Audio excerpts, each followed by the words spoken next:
What is good, ladies and gentlemen? Welcome back to another episode of J&B Unsupervised with your boys Jacob and Brandon. Listen. We got a lot of stuff to get into real quick. And listen, we're going to start right back off with the Michigan stuff that we talked about last week. We all know what the NCAA did to Michigan. But Brandon also found out some more information about this whole Michigan shit. So Connor's Stallions was on this staff. I think it might have been like one of the assistant coach or he was on the staff. Yeah. He admitted to throwing his personal phone in a pond in order to hide evidence of wrongdoings. It's crazy work that Michigan got off of just paying a fine. And that's really about it. Like, no loss of scholarships, no nothing. Like, I think you forget. Let's go back to what they did to USC. They stripped them of the 2004 BC championship, stripped them of the 2005 Orange Bowl title, their 2004 Pac-10 championship, the 2005 Pac-10 championship, 14 wins vacated from 2004 to 2005. Reggie Bush obviously got his Heisman vacated, which they did give back, just last year. 30 football scholarships revoked, 2-year postseason ban, and a 4-year probation. That's what they did to USC over some bullshit that wasn't even that was wrong. Like, it was really the facts weren't even there to back that shit. It was kind of more like for recruiting. Yeah. What Michigan did was cheating. And this is my problem, bro. Michigan fans come out. Well, everyone does. That's not I'm not questioning that. There's levels to it. I watch tape and watch the players and watch the coaches to try to get an edge? Absolutely. But that's not what was going on. No, they were sending people over. They were sending people there in games to watch, to steal cards, to get pictures, videos. It was Spygate that the Patriots did in the NFL. They had a harder punishment than Michigan got. Everybody that's ever cheated in college sports has had wins vacated, championships vacated. Brandon, think about this. What the NCAA did to Michigan has opened up a new stratosphere in college football now. You know what that means? Did you know that we're national champions? Because that's what Auburn did now. Well, Auburn's like, you know what? We're national champions. You got the dates here. Let's get it. So Auburn, after all this came out, and Auburn, credit to them, they took the high road for a very long time. A lot of these wins are very old. Yeah. But these are titles nonetheless. Auburn is claiming 4 more national championships. 4. The Tigers will recognize itself as a 9-time football champion after claiming additional titles. Like I said, they're old. 1910, 1914, 1958, the year you were born, 2004. They're claiming all these titles as legitimate BCBS, national championship, college football titles now. So now it almost brings me back to a couple years ago when, UCF had an undefeated season. They didn't get in. They had rings and stuff made and people clowning. And they came out, well, we're a one-time national the NCAA botched this so bad that it has opened up a new precedent in college sports. Because anyone that's ever had, we talked about last week, that has been hit with some let's call it some bullshit, and then you see what was handed to Michigan was, you can't even call that a slap on the wrist. I don't even know what you call that. So tell me pretty much I have to pay $20 million and I can have a national championship in basketball, football. That's nothing. Michigan alums say how wealthy the college is. Oh, it's one of the most wealthiest. They don't win a lot of national championships, but they're one of the most wealthiest alumni programs in the country. That program will always have money. They're always dumping money. $20 is a slap on the wrist, and it's not fair. The precedent has been set from way back when people cheat, and leagues have to set the precedent, whether substance abuse or you get caught doing steroids or this and that. Or DUIs, the precedent is set on what it's supposed to be. You get caught cheating in the NFL, they've had to set precedents. In college football, they've set the precedent as well. The precedent is if you get caught cheating, those wins are vacated. You have players that play that shouldn't be playing. those wins get vacated. We've been waiting and waiting for that natty. We waited 2 years for this shit. We waited 2 years. Think about that, right? 2 years for this to come out. All for if you were going to do this, you might as well should have dropped that. Look, I don't recognize Michigan ever winning that natty. I think it's horrible that NCAA were pretty much just going like, you know what, fuck it. Like, here's a fine. We'll give a couple suspensions. And, like, I think, like, the NCAA is scared that they're losing power at the very end of the day. But all of that said in Michigan, we just don't think anybody really agrees outside of Michigan fans because of all other programs that have been. Yeah. Even most recent, I think, was KU. Like I said, we said last week, they lost some basketball wins because they had a player that wasn't supposed to play that NCAA actually legitimately said he can play. Yep. But moving on to donations, okay? You got a big donation. Now we talked about weeks back, $300 million donation. Well, Oregon, Nike co-founder Phil Knight is donating $2 billion to Oregon. The largest, $2 billion.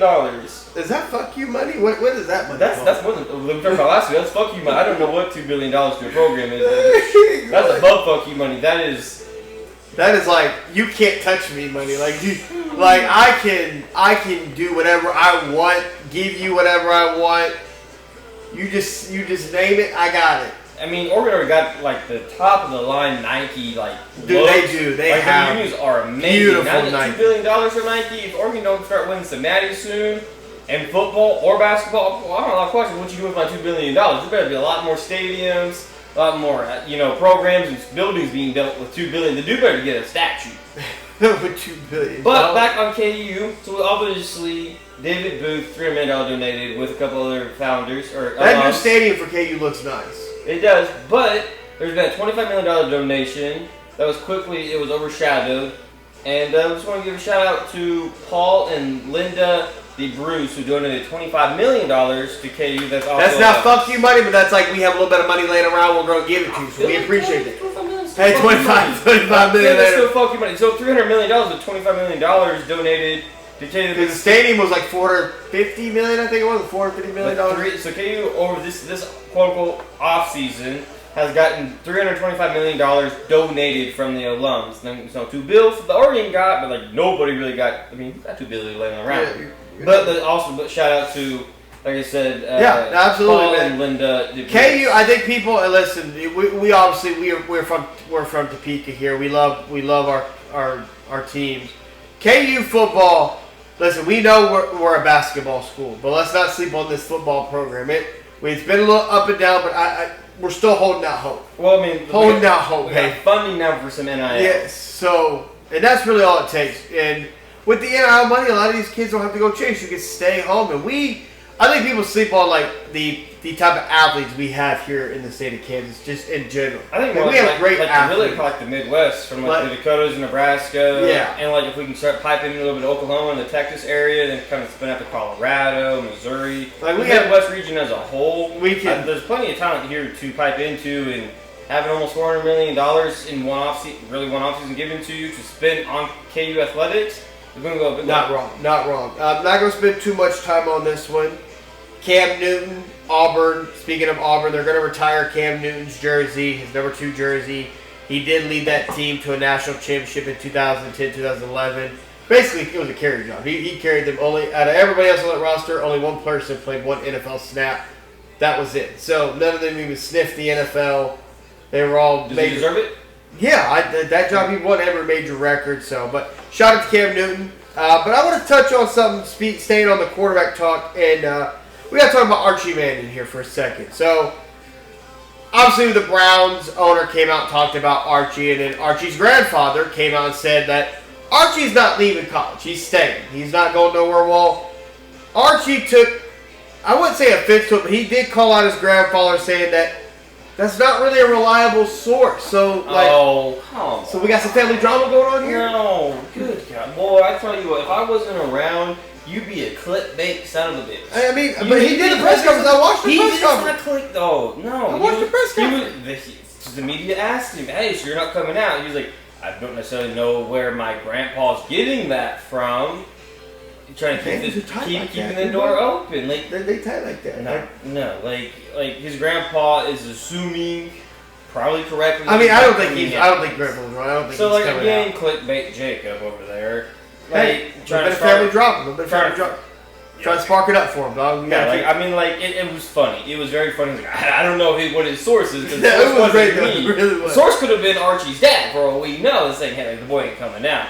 His grandpa probably just wanted him to come out. Like, no. You want to talk about clickbait? Definitely need to see who's like top 2 picks though coming in the draft. Who definitely will determine if Archie is what we think he can be. Absolutely. But if you want to talk about clickbait, Brandon, here's some clickbait for you. November 14th in Atlanta, Georgia, Jake Paul is fighting a real boxer, and Javante Tank Davis is just, Jake's like, a foot taller than him. What's his reach? So Jake Paul stands at 6'1", Davis stands at 5'5". Good son of a hoe. Jake Paul weighs basically 199 pounds. Davis weighs 133 pounds, and the wingspan for Jake Paul is 6'4", and for Tank Davis it's 5'7".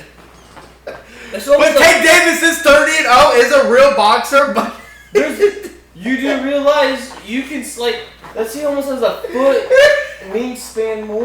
Hey, you were talking about clickbait. But the fight is taking place November 14th in Atlanta, Georgia. Take him out to get up in the weight has not been determined. I don't know how you're going to determine a weight for this fight. And the number of rounds has yet to be determined yet either. But, hey. But it is an exhibition, though. It's not going to count against the record. How are you going to count that? But it's going to be on Netflix, though. They're going to stream it live. Oh, man. Dude. I'm sorry, but I really do feel like he's made boxing a joke. Like, I mean, he's making money, millions of dollars doing this. And he's making people that he fight millions of dollars too, but I don't know who cares to watch this. He's not fighting anybody in his weight class that's a real boxer. 60 pounds. I'm not trying to get sued by Jake Paul because anybody comes out and says his fights aren't real, you get sued. So I'm not legally saying what he's doing is wrong, but what I am saying is that like I'm still waiting for him to actually fight a boxer that's in his same weight class, same height, same age. Yeah, the one guy who fought that was a boxer was Tommy. And he lost. That's kind of what I'm waiting for. Like, honestly, it's okay to just be in the WWE and just fake wrestle.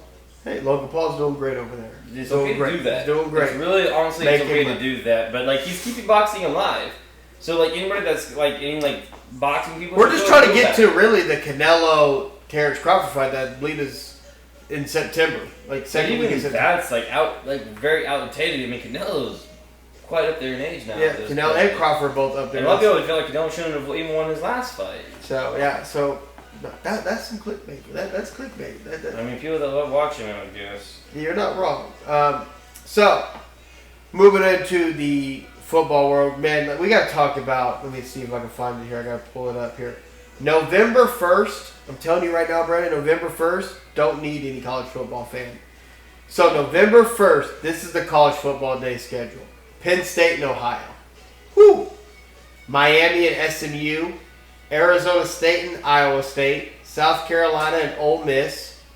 Texas Tech and Kansas State. We got Oklahoma and Tennessee and Georgia and Florida. That is the November 1st schedule. That is a slate of games. And everybody on this currently is ranked. They're all ranked teams. Granted, a lot could change between when the season starts and we get to November 1st. But those matchups, boy, don't need me November 1st. Like, don't need me. Don't plan nothing. Like, boy, we glued to the TV here. Like, that, we got some games here. Like, the college, I have to admit, though, like, checking out some of the football games that we have for college football this season and the schedule is pretty great. Can't really complain. But we did have a little bit of breaking news in college football. It's not massively breaking. But colleges now are going to have to put, 9 games in the conference schedule, I believe it is? No, that's for the SEC. Oh, the SEC? So the SEC is going to do an agreement of adopting a 9-game conference schedule in 2026. So next year they'll have 9 conference games with some games rotating every other year to be playing certain people home away to keep the rivalry games there. But, like, the SEC has grown. Yeah. And so it's about time that, you start making more inter-conference matchups. Absolutely. Which was, a little bit of a no-brainer, but, like, at least, the SEC's making the correct steps to get, obviously, the best matchups, because the best teams are really in the SEC, a couple in the ACC, but really, Like we've talked about in previous episodes, there's a lot riding on this college football season, especially when we get down to the playoffs. The playoffs is going to be you can't have 2 years of bad playoffs. It would not be good for college football. We've said that already. You got it. The heavy hitters got to be ready to hit. What else do you see on there that has intrigued you? Anything?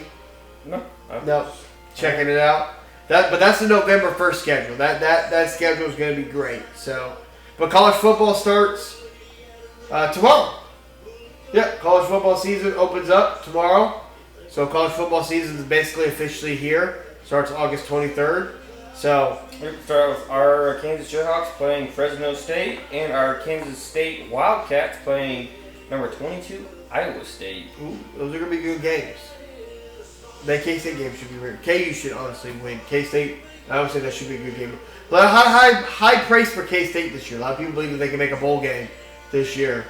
I think there's a lot of pressure on KU to get this season. Yeah, especially with all the money, they're not wrong. But that's the big stuff in college football. Like I said, not a whole lot going on. When the season gets going on, there'll be a lot more to talk about. A lot more we're curious to see, obviously. Still looking to see how Colorado's going to look without the Travis Hunters and the Shedeur Sanders and all them. So, what they look like going forward. So, but are you a big Crocs person? Do you like Crocs? Are you a Crocs person? No. Well, the NFL and Crocs have agreed on a multi-year licensing where now you're going to be able to get Crocs with your favorite NFL team on them. And if you live in more of the colder states, you're going to notice those Crocs are going to actually have nice little, like insulated? Insulated, basically, a little bit. So they're only starting out with a select few to get started. Our Kansas City Chiefs are one of the teams in there. You getting them? I might have to. I'm not a Crocs fan. Get a little bit of Crocs coming in 4-wheel drive, baby. You don't need 4-wheel drive for it, right? Honestly, for when I get up and pace around my house when I start to get a little nervous during the game.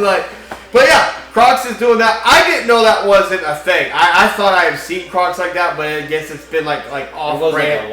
It wasn't a licensed thing. So, but I think this is a great partnership for the NFL and Crocs because, I mean, even though we're not Crocs people, Crocs, so you see everybody wearing them. Everybody's got them. I just know my wife's going to be buying some. Yeah, so, and the Chiefs are one of them. Yeah, so, I think that's going to be a big money grab. Like I said, the colder states are going to be a little more insulated to protect you from. What do you mean, colder state? It gets cold here. And, well, apparently that's cold. If I'm getting Crocs, boy, better be insulated. That's when we wearing them. Boy, I'm going to get my feet warm. But that's going to be, that's going to be. I step outside and I get wet or snowed in my goddamn Crocs, someone's getting hit. Yeah. My toes is cold, absolutely. So we're going to now moving straight into the NFL. This is where we're going to get very critical here. Before we even get to the quarterback talk, we got to talk about a guy that's officially on the trade block. Trey Henderson is officially on the trade block. And listen, the season's right around the corner. If he's going to get moved, I mean, they got to do it now because the talks, from my understanding, are completely on hold. Trey Henderson and his representatives are like, this is the number. We're not budging. When you're ready to give us that number, call me. If not, move me. And that's where the talks have stayed. That's cool. That's great. Like, honestly, we all know that. But listen, he's officially there. We've said where he could land.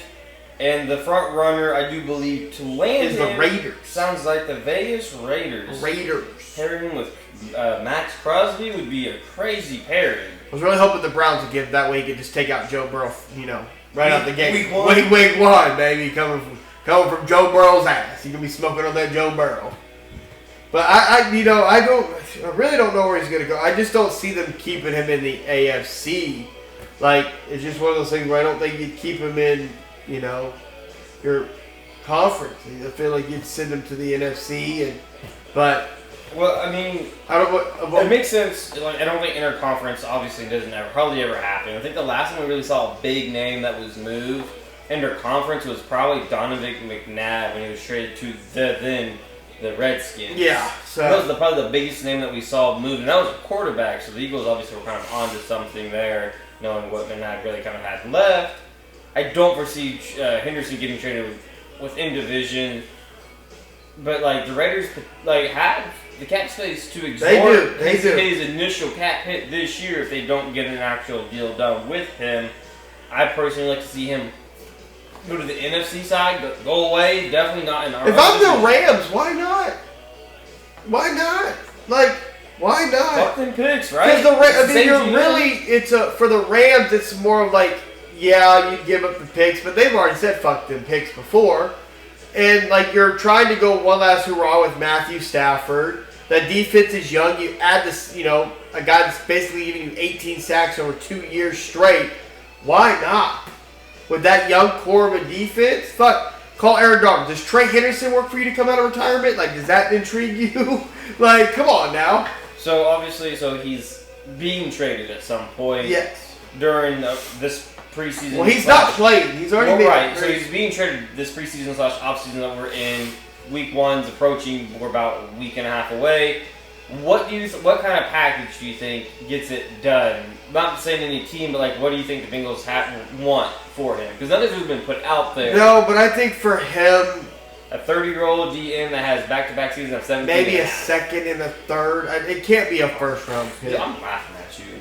I'd laugh if you called me and offered me a second and a third for Trey Henderson. A second and a third clip. Like, I just don't see anyone giving up a first for him, especially not knowing if you're going to be able to re-sign him. Considering anyone that would be wanting him is probably going to be in the playoffs, so you're looking at the 25th pick back. So I'm needing at least a first. I feel like it's going to take a 1. What about 2 seconds? 2 seconds and some cash. They don't really do cash or anything like that. That's more NBA. No, 2-2's quick. Nah. Because, again, it's going to be towards the back end. Someone that's trading for him is going to be a contender. You got to think, like, the value of that pick. Yeah. And so, like, the Kansas City Chiefs caught, like, if you're the Bengals and I'm the Chiefs, hey, 2-2's get it done. A 32nd overall, like, the 32nd pick in the second round? Hey, our 32nd picks have been pretty solid. That's cool. That's great. No, dude. Like, hell no. How many players come off at that point? Like 60-plus players have already came off. Nah, click. So, like, for me, it'd be like, I think maybe it'd be like a first, like a third, some late round pick, maybe a little bit of pick swaps there around kind of the end. I think probably gets it done. But now, if it's like like the Panthers or Falcons or like the Giants, a team that's like is going to be in like the top 10, top 15. Maybe then you kind of might do this like two twos or just like a 1 and like some. If you're saying contender team, I got to get a first. If it's a team that's not really contending, or on the back end, some 2s and some pick swaps will be able to get that. Because there'll be higher value picks. That's a fair assessment for Trey. Again, if I'm the Cincinnati Bengals, you got to get this moved on and get them off because it's just laughable. What's really laughable is watching the second preseason game with the Bengals and watching Joe Burrow run around. Oh, dude, that preseason game after that play, I'd have pulled Joe Burrow. Like, you can't keep him in. That's just I don't ever take too much stock in the preseason games, but watching that, I'm like, well, that's what last season looked like. Consider now that there's a variable, reliable source out there saying that Orlando Brown Jr. is 415 pounds now. Boy, bull rushing, he's done. He's screwed. Speed, dog, right on the edge. Good thing you don't play in Tampa because he wouldn't be allowed to play. He would not be allowed to play. But that is what we're hearing with Trey Henderson. We're not going to speak too much on the Micah Parsons, Jerry Jones things because it's just so blah at this point. It's just. Only have to say about the Cowboys. Only thing I want to say is put Jerry in a home. Jerry needs to be in a home, but like the star, I don't think holds much weight anymore. The Cowboys, they're not a America's team anymore. I think people feel the Chiefs. Consider I feel like every day we see Jerry Jones on TV talking about this shit. Stephen A. did a damn interview with him for First Take. Like, what are we doing? But I feel like he knows the Cowboys, they're not winning anything. They're not going to be. They're going to be competitive, obviously. Yeah. But like, I feel like they're like the Gilmore Girls. They're here for drama. But I will say though, Micah Parsons is playing Week 1. That's already been confirmed, and the only reason he's playing is they're playing the Philadelphia Eagles. That's the only reason. So there's a question that he may not play Week 2, but he's playing Week 1. But I think it's Chris. I think Micah probably plays the whole season. You think he don't do it? I mean, you're going to play Week 1, but not the rest. Well, it's the Eagles, the division team. That's going to hurt the locker room hard. Well, it could. Like, if we're sitting up side by side, you're Micah. I agree. And I'm on the next to you, and you say, "Oh, we're going to play Week 1. It's the Eagles." But and it's week 2 where we're playing the lonely Browns, and you're like, nah. Fuck you mean, nah, bitch? You're not wrong. I agree with that assessment, but it's just a whole weird thing. But let's dive into the Cleveland Browns a little bit more. So, Brandon, we both witnessed Shedeur Sanders' first preseason game. We loved what we saw. We talked about it about an episode or 2 ago. We watched Dylan Gabriel's preseason too, and it wasn't horrendously bad, but there were decision makings in that were not good. He had a solid outing. He had a solid outing. He had a solid outing. I didn't get kind of oohed and awed by any of the throws or anything he did in or out of the pocket like I did when I watched Shedeur Sanders, but he still had a solid outing. He did. I mean, it wasn't, like I said, but we talked. So we got set. So obviously, Dylan Gabriel's, he was 13 of 18, 143 yards. He had 2 turnovers, one of them being a fumble and one of them being a pick 6. That was his game against the Eagles, against the second stringers, just like Shedeur's was against the second stringers against the Panthers. Shedeur's was 14 of 23, 138 yards, 2 tutties, and no turnovers. And Shedeur had a rating of 106.8, and Dylan Gabriel had 72.2. The crazy thing about the whole thing was, though, Brandon, is you watch Shedeur play, and everybody's like, it's preseason, it's great. But then Dylan Gabriel had his, and you're like, well, he'll bounce back. The notion behind all that crap was crazy. How we... And then you had the Dylan Gabriel's comments, and then there's some people that are entertainers, and then competitors. And then it was even funnier to see, I guess Dylan Gabriel went on the plane and told Shedeur, just want you to know, that wasn't about you. If I got to confront you, then just let you know that your conscience, in that moment, you're guilty to a degree. I feel like that's just trying to be trying to keep the locker room mellow and be on kind of the same page. And I mean, but Shedeur's handled everything in the media. Shedeur was even asked by the media. It's it don't affect me. It don't affect me. That's how he feels. That's how he feels. He said it wasn't, and it's not. I think everybody kind of looking at it. I think he felt some kind of way out, I think he saw how Sanders performed, and then he kind of looked at how he did. And I think he feeling some kind of way how he's looked in camp, then how he went out, and then how he went out. I think he's thinking that he probably shouldn't be ahead of him in the depth chart. But it's more, the depth chart came out again, and Shedeur Sanders was still the 4th quarterback on the fucking depth chart, and it's just crazy. But with one last preseason. Well, there is one last preseason game. Shedeur Sanders is expected to play in Saturday's preseason game, but he's getting it in with the 3rd team. So yes or no? Does he get cut? Cut or traded? I hope he gets one of them, That's what I'm asking you. I would yeah. I think he gets cut. What was the point of keeping him? But in that same, you can't keep. I think he gets cut. You can't keep. They traded for Kenny Pickett. Yeah, traded for Kenny Pickett. They signed Joe Flacco. Joe Flacco was obviously the number 1. Everybody knew that was not a big deal. Kenny Pickett hasn't seen anything, but you know what you get with Kenny Pickett, so he's not going nowhere because Joe Flacco is not your answer. I feel like they think Daniel Gabriel probably is the answer. I think the owner wants him to be the answer for at least what they got going on currently. Well, we say that too in the same breath. So Hall of Fame running back Eric Dickerson went on a podcast, and he is very inclined with the NFL and still very acclimated. He went on the Danica Patrick show, and he said that the NFL told teams, do not draft Shedeur Sanders. We're going to make an example out of him. But somebody high up, like a VP, called the Browns and said, don't do that, draft him. Because the Browns were not going to draft Shedeur. But that is coming from Hall of Fame running back Eric Dickerson, who, again, take that how you want to take it. The NFL will never come out and say that they did that, even though we all feel like in a lot of ways they did. But now it's coming out that they're just putting more fuel to the fire that he was blackballed.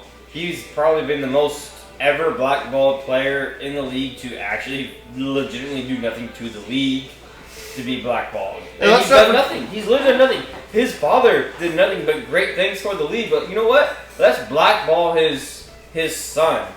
Is crazy work. I don't know if those statements are true. How much fact is there? Because you have people. Well, you also think about it too, like when you think about hearing that, and then the owner coming out and saying that he was puzzled by them drafting Shador, and then he threw it on. Well, that was the GM's pick. Well, it's really not that. It's just more the fact that like the dude's better than was drafted in the 5th round. He's higher. He's a better value than that. And I'm hopefully he gets cut. And he can go someplace else. Yeah. And actually someplace he can get a fair shot. They should be right underneath my shirt. My apologies. Yeah, no, you're not wrong. It's a crazy work how this has worked out for him. I hope he gets let go so he can go somewhere else. Because I think he'll get snatched up very quickly. Even though with all these swirling rumors or, however you want to take them, conspiracy theory, I do think he'll get snatched up very quickly. Well, I think, he got drafted, so that's what it is. Once he comes Kansas City, sit behind Patrick, dog. I don't care. That'd be a good spot for him. But, a legitimate... So, saying rumors are rumors. Yeah. Who really knows? And everyone have their feelings about it. If you watch him in Colorado, you watch his highlights. Dude, this dude's not a 5th round pick. All that said, I don't care to talk a whole lot about our rumors. But, boy, could you imagine he got drafted, cool, whatever, 5th round pick, cool, whatever. The Browns cut him. You know what? Because no one's going to carry 4 quarterbacks. No. Technically, they have 5. Yeah. He gets cut, and he just glides on to California, just down to the L.A., down to the Rams. That would be perfect. And then he just gets to sit behind the pros pro, Matthew Stafford. With Sean McVay? Yeah. I was high on the Steelers or the Raiders, trying to clean up their fuck up by not taking him and whatnot. But if the Rams, sitting back and thinking about if the Rams can get him, Sean McVay can get his hands on him and just let him sit behind Matthew Stafford. I think that's would be fucking holy shit. Plus his personality, his persona, and the way he is. LA's perfect for him. Well, yes, I think you'd flourish in LA. But there's just talks that there's always talks Sean McVay might walk away. Yeah. At any point in time, he just could retire because he's accomplished everything. Yeah. He's gotten paid. He's been renowned as one of the best head coaches. Yes. Really able to touch the football field, but you get this raw talent and Sanders. It changes you. It's like, ooh, boy, what can we really do? You can hook your wagon to for the next 10 to 15 years. To me, that's where I would love Sanders to go to get I would agree. Really fair shit because McVay gonna give you a fair shit. Well, McVay, he don't give too much fucks. No. And if this blackballing was only for the draft, and it was yes. And honestly, the Rams need a quarterback. I would love to see him go to the Rams and Sean McVay in that offense with Puka, Devontae Adams. He would have a great young defense for years to come. And solid O-line. Solid O-line, decent running back. Puka's still young as hell. So, a lot of things are in great places for that to be very valuable. That'd be my perfect running spot for him. Absolutely. But let us know what you think on the whole Shador Sanders thing. Another quarterback controversy was, I don't know if you call it controversy anymore, but the Colts have decided to move forward with Daniel Jones as their starting quarterback. Anthony Richardson is quarterback 2. I guess the question is, have the Colts given up on Anthony Richardson after just 15 games? Remind you, he's only 23 years old. It's a shit show. It's a shit show down in Minneapolis. It is. You draft him, and when they drafted him, he's a project. We talked about that. He's a project. They all said he's a project. He had so much promise his rookie year.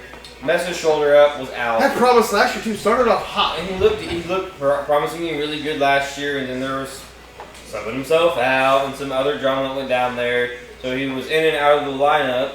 Then they brought Daniel Jones in as to compete for the starting job this year, but again, he's still a project. He wasn't able to throw his rookie year because he hurt his shoulder, so he's still developing. This is only his 3rd year in the same system, and I feel like this is a complete blunder, in my opinion, because this dude is a project. I feel like this is the way the GM and coach is trying to save their jobs by putting Daniel Jones out there. Yep.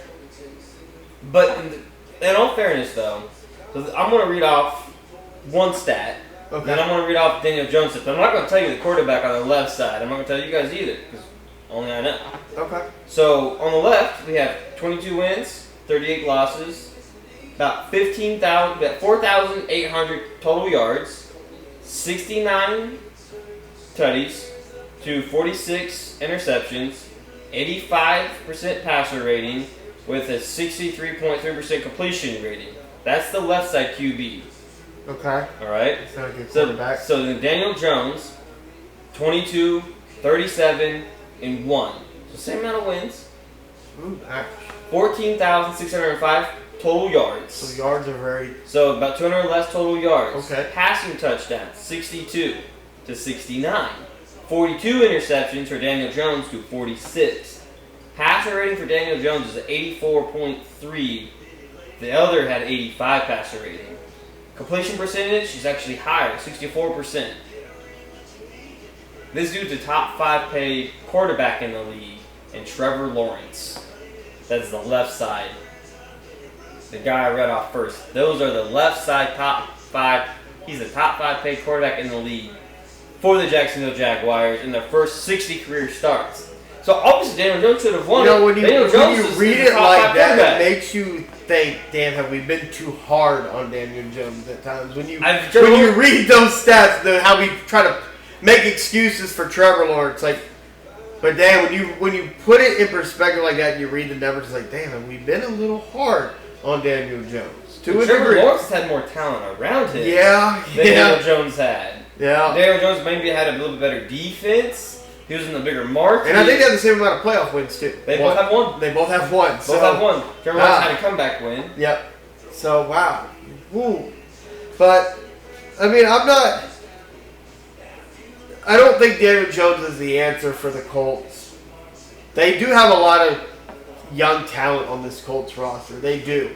But I think it was a starting... It was a guard. It was a guard. Came out and voiced his frustration about this quarterback thing. And I think it was more of like standing up for AR. I think the O-line wanted AR. I think they were building the chemistry and then whatnot. And then it's crazy because the Colts come out saying, well, it's not that he doesn't have a place in this franchise. He's still got to develop. How can you develop if you're not on the field getting he's only...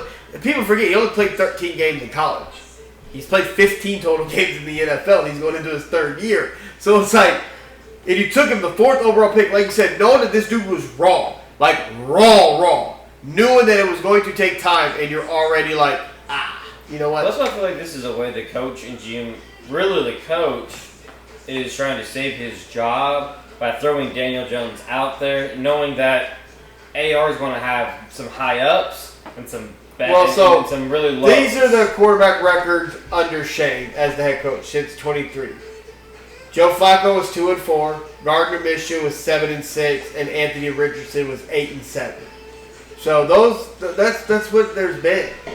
And then now you throw in Daniel Jones for this year. The Colts last year were 8-9.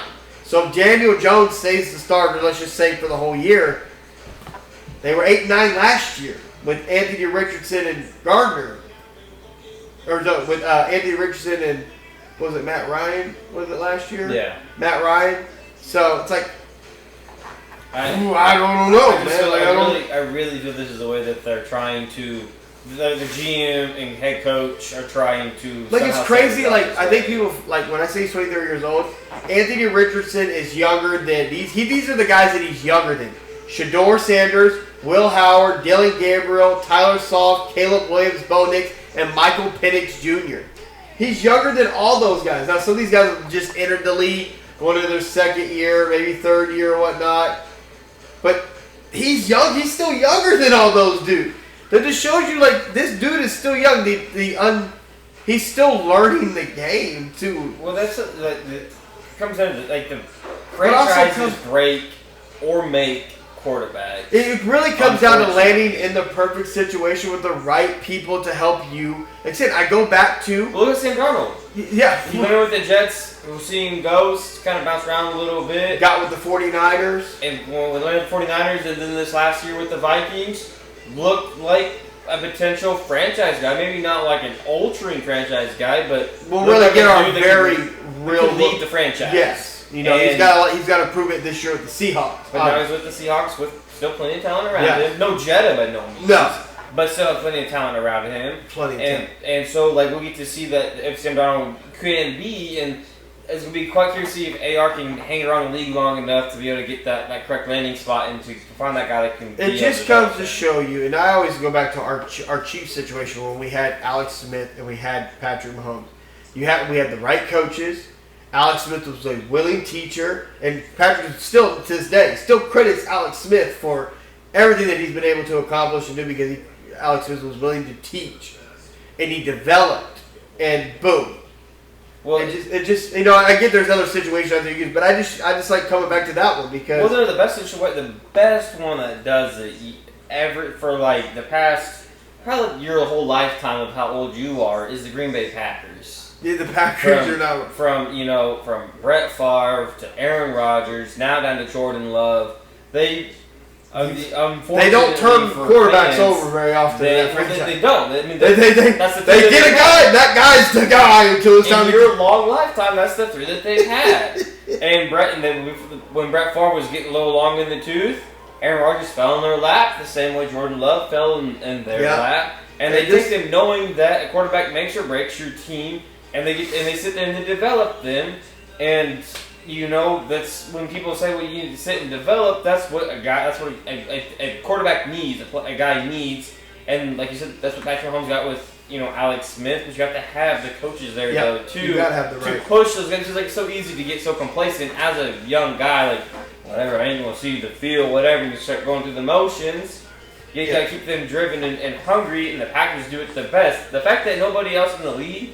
Chiefs took a little bit of that pace, but Alex Smith was still there. The fact that nobody else in the league has really just eaten that blueprint that the Packers do, and if there was anybody that really should have been doing that, it would be the Browns. Like we don't even have enough time to go over the Browns quarterbacks in our lifetime. Well, to be fair, they made now hindsight's always 20/20, but when they got Deshaun Watson, they thought they had their fix all at quarterback and. Well, when you look at Baker Field and how Baker Mayfield's playing now since he's... But I don't think Baker would be Baker, though, if he was still with the Browns, though. No, because he got bounced. I wouldn't say humbled. I wouldn't say humiliated, but it was a reality check, a flip switch.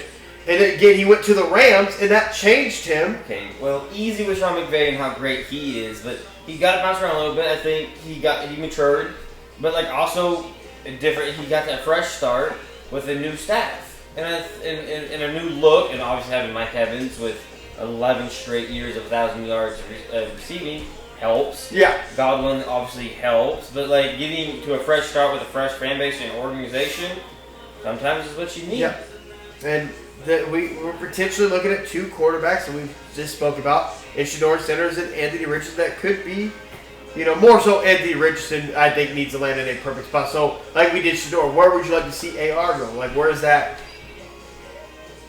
That's just, because again, they're going to have to think about his option this season, which I don't know what that's going, if they're going to pick that. I wouldn't really mind him, going to the next season for AR, they have to choose. Well, he's still under contract the next year. Yes. They can cut him or keep him, but they have to decide on his 50. I still think I think he's going to be a Colt going into next year. I do believe, unless something freaky happens, but a spot if you would say if he would get cut mid-season or be a free agent going into the next year. The Jets wouldn't be a horrible spot. If the Dolphins might want to move off Tua, I think maybe the Dolphins wouldn't be a bad landing spot either. Someplace with a very offensive-minded guy. What about the Steelers? No, I said offensive-minded guy. That's Mike Tomlin. Look at him.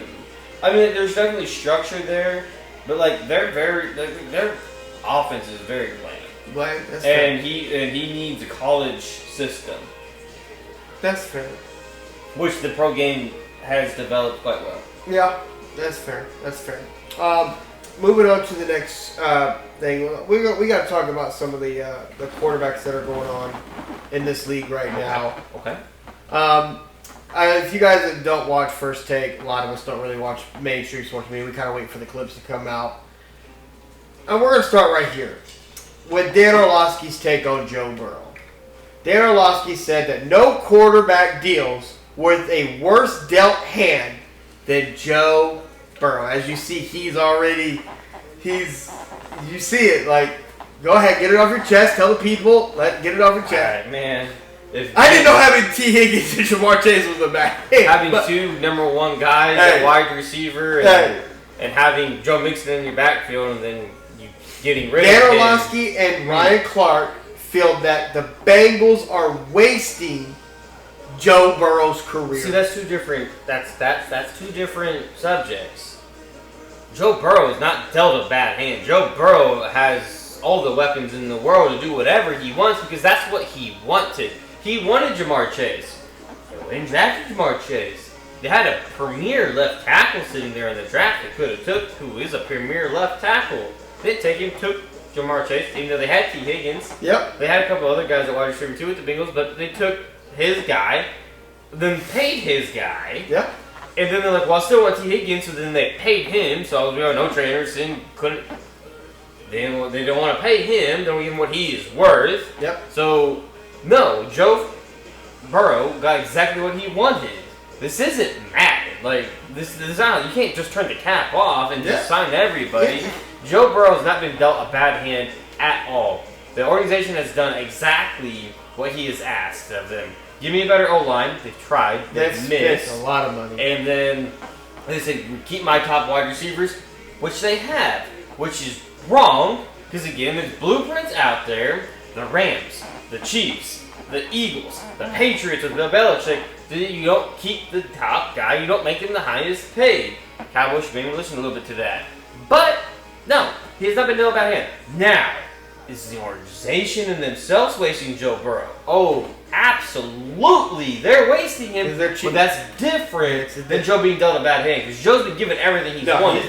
Him being dealt a bad hand, absolutely not. The organization not being that great, yeah, that's a thing to have. But that's a wild thing to put out there. That dealt a bad hand. If that's dealt a bad hand, then what's a good hand? What has Patrick Mahomes been given?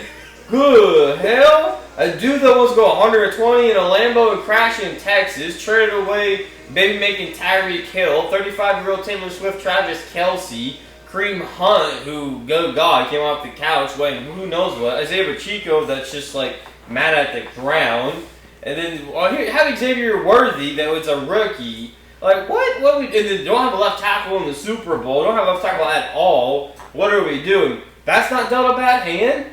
And the dude's still the top 5 quarterbacks statistically? Damn, like, okay. Joe Burrow breaks all the records, has a triple crown that doesn't win Offensive Player of the Year, but no, that's dealt a bad hand. Yeah. No, you just have your organization not prioritizing your cap space correctly. Yeah, it was definitely a wild take to put up What's there. a good hand then? I told you. Who's I'm trying to sit here like, what is a good hand? Because, like, to me, that's a good hand. You got T. Higgins and Jamar Chase. 2 legitimate number 1 options.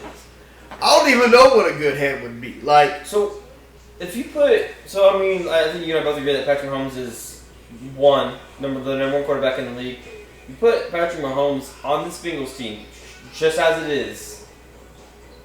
they win. They win what? They win. So I think they could get. If you flip it and put, I think Patrick gets two Super Bowls with this team. Though, with that offensive talent, the way those guys go, absolutely. Oh, I think you'd be looking at an undefeated season with Like, Mahomes boy, and again, records would shatter with Patrick Mahomes with that talent they have on offense. I'm not even talking about the tight ends they have in Gesicki, and they also brought in Noah Fant. And Noah Fant, who's no slouch, who's a solid tight end as well in the league. Like, if you put When I think about some of the teams that Joe Burrow's had, where do you put Josh Allen on the Bengals? That talent, Josh Allen's never stood the talent. Josh Allen has had less talent skill-wise than everybody. We had said one day. Okay, well, people need. That's one dude. That's one dude. Mahomes has had Kelce, Tyreek, and then it has kind of Kelce, which I would say Kelce still outshadows what Stephon Diggs is in big moments. Yeah. You put Josh Allen on the Bengals. Oh, good God, that could be potentially undefeated season there too. Yeah. Yeah. But this is when you say dealt a bad hand. Let's think about this too. When have you ever seen Joe Burrow play without a top guy? You saw it one time. It was not a great season for Joe Burrow statistically. Obviously, he got hurt. Obviously, he had the ACL that happened, but it was not great his rookie season. It was his rookie season, but he didn't have no You've never seen Joe Burrow without a guy. A lot of guys you can say in the league we've seen without guys. Run back to college when he popped onto the scene at LSU. Jetta, Jamar, dude looked fucking phenomenal. Fucking people everywhere. That shit was crazy. A heavy offense. I mean, like, everybody looks great. That's why, like, to me, you can't judge a quarterback solely. You can't fully get a judge of what your quarterback is until you start moving some of the pieces that make him look good. Like Josh Allen. Because they know when we traded Tyreek Hill, everybody said Patrick's career was done, over, not going nowhere, and it's been the opposite. And then Josh Allen got Stephon Diggs, catapulted. Both of them kind of catapulted each other. Diggs left. Josh still doing his thing. Well, Josh didn't catapult Diggs. Diggs was already established, and then Diggs helped Josh Allen's development. And then Diggs goes away, and then we see Josh take that next step. Tyreek leaves. Mahomes takes that next step. Joe Burrow, I'm like, where's that next step? Like, you just have the safety blanket. And so, like, you can't knock what Joe Burrow is. I mean, the talent is there. And he makes other wide receivers out there look good as well. But you still have those other dudes out there running around. I just don't like that we've already... Think about that. Dan Orlovsky, before the season's even started. Already the excuse. Like, the excuse is out there. So it's like, Joe Burrow, the Bengals can be crap. He's done about him. Because the excuse is already there. So, but... the organization itself is wasting Joe Burrow. But he's not been dealt a bad hand. Because the organization has given him what he has wanted... But the organization has drafted bad, has made bad free agent signings, and you pile it all together, give your quarterback all the money and all the offense. Thank you for taking Orlando Brown. Look, there's a reason why, when a top tier organization doesn't want to pay a guy, maybe you might want to look at why. So before we get to the last part of our segment here, Brandon is also very excited right now. Sky Moore is no longer a part of the Kansas City Chiefs roster. He was traded to the 49ers. That's so sad. I don't think so. I'm so sad. He is now, which is even funnier, he is wide receiver 1 for the 49ers. Wide receiver 1, baby. Honestly, I'm drafting in our fantasy league. I'm going to take him number 1. Scott Moore, baby. And then in other news, the 49ers also acquired Brian Robinson Jr. from the Commanders. So that backfield between Christian McCaffrey, CMC, and Robinson Jr. For a 6th-round pick? Just for a 6th-round pick. That's crazy. That's crazy. You get rid of a cornerstone guy. What are the Commanders doing? I don't know. They don't want to play Scary Terry. They get rid of your number 1 back. Established back too. This dude was shot, still came back and played. His rookie year. Mini men, dog. Like pulled a 50 Cent on him right there. Boy, let me tell you something. Woo! But yeah, those are the big things. To wrap this segment up, we're going to do the top 10 quarterbacks according to NFL executives, coaches, and scouts. This is their top 10. So you want me to go 1 or 10? How do you want me to give this list to you? Let's go 10 to 5. 10 to 5. Number 10, Baker Mayfield. At number 10. Okay. Jalen Hurts is number 9. Okay. Jared Goff is 8. No. Okay. Justin Herbert is 7. Matthew Stafford is 6. That is 10 through 6.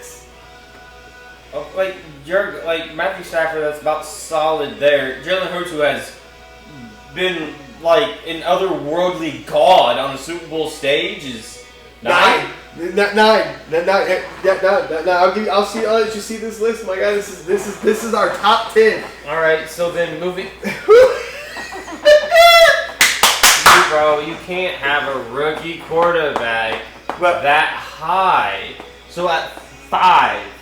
Going into a sophomore year, but he was a rookie. This is going off of his rookie year. Just want to clarify. Jalen Daniels for the Commanders is he's been great. And then you have Lamar at 4, Joe at 3, Josh at 2, and then obviously they got it right with Patrick there. You can't argue 1 through 4. But Jalen Daniels at 5 is crazy work with how Hurts looked and 2 Super Bowls he's been to. It has been otherworldly. He's been a winner. But, shout out to Jared Goff, though, getting some love. Yeah. I don't know how the hell Justin Herbert is even remotely in the top 10. I'm taking Daniels over Herbert. I don't know who the hell am I putting over Herbert, though. Yeah, you're not wrong. Well, I closed my goddamn fucking thing. Honestly, the first name I see. I'm taking... I'm taking, Bo Nix over him. I'm taking C.J. Stroud over him. I'm taking Jordan Love over him. Okay, that's far as I'm going down. Yeah. Honestly, like, Sam Darnold, I'm taking over him. It's crazy. Think about this. You put Jalen Daniels number 5 from his rookie season going into his sophomore year. Sam Darnold came off a hell of a season. Like, where's Sam Darnold over 4,000 yards? Justin Herbert had 38.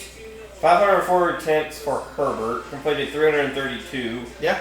Sam had 545, completed 361. Had a rating of 102. Herbert had 101. Sam Darnold had 35 tutties. Yeah. Herbert had 23. It's a wild list. I'm happy that Goff and Mayfield got love over Herbert. Herbert is it's tough to keep him in the top 10. He's a fringe 10. Like, the talent is there. It's not that he's not a fringe 10. He's like a good 12. Like, 13. No. A couple years ago, like, those were great conversations. Now it's like, dude, you're phasing out. It was never a conversation. He's never done anything. He had the year that they went to the playoffs. That you probably put him in top 10 at like 9, 8 at best. Hasn't done anything. Now, granted, he's never had like an elite talent, but he's had Keenan Allen and Mike Williams there. Keenan Allen's now back there. Okay, but they're older. They're older now. Mike Williams was also back, but retired. Yep. So like, he's not necessarily had like that stud of studs. But, like, there's nothing I see when I watch him that makes me ooh and ah when I watch him. I mean, I feel like I'm a kid that's 15 years old, which is, like, triple your age, and I feel like I'm watching almost like Phillip Rivers all over again. That is the top 10 quarterbacks according to NFL executives, coaches, and scouts. Let us know what you guys think about it. NFL season's approaching. We got our fantasy and stuff coming. We're going to be talking to you guys about a little bit more as we get along. Fantasy draft is today. Well, very quickly, sleeper fantasy-wise. Who's a fantasy sleeper pick if they haven't done their draft yet, or that might not be drafted, that might not necessarily be a starter, that'd be coming up. Who's the fantasy pick guy that you think is going to burst onto the scene? Give me a player.